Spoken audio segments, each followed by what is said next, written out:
Welcome to the latest edition of Vaccine Research Updates, covering breakthroughs in the past 2 weeks, brought to you by Lucid Quest.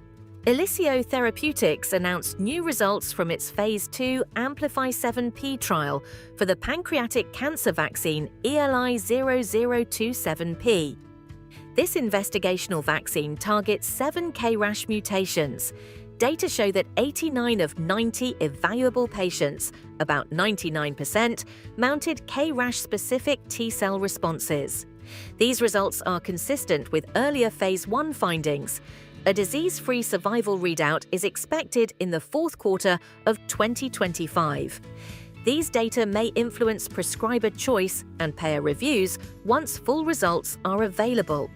Anixa Biosciences reported that the final Phase 1 trial results of its breast cancer vaccine will be presented at the San Antonio Breast Cancer Symposium on December 11, 2025. The alpha-lactalbumin vaccine, tested at the Cleveland Clinic with funding from the U.S. Department of Defense, was assessed for safety and immunogenicity. FDA discussions are expected following the presentation. Pending additional results, this program may also influence prescriber and payer decision-making. IO Biotech announced it will present Phase 3 data of its IO-102 and IO-103 vaccine candidates in combination with pembrolizumab for first-line advanced melanoma at the European Society for Medical Oncology Congress 2025. The oral presentation will highlight efficacy outcomes, including progression-free survival, overall survival, and biomarker data. Results from a Phase 2 basket trial in non-small cell lung cancer and head and neck cancer will also be presented. These findings may affect treatment strategies and payer assessments. The European Medicines Agency has issued a positive opinion for the updated protein-based COVID-19 booster LP8.1, marketed as Bimavax by HIPRA. Immunobridging studies showed higher antibody levels against Omicron and other variants, with mild to moderate adverse events commonly reported.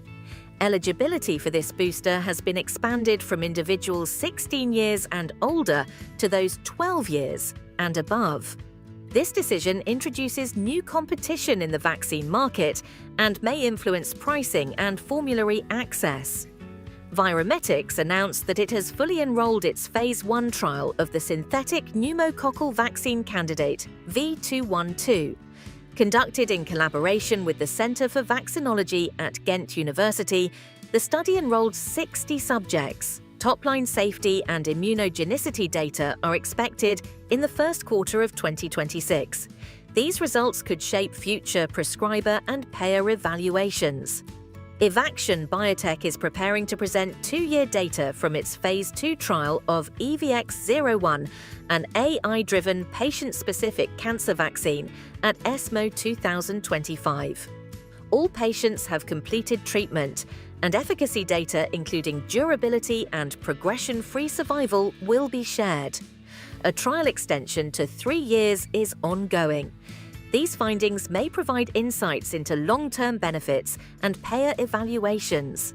The Naval Medical Research Center has launched the first-in-human trial of a Staphylococcus aureus vaccine.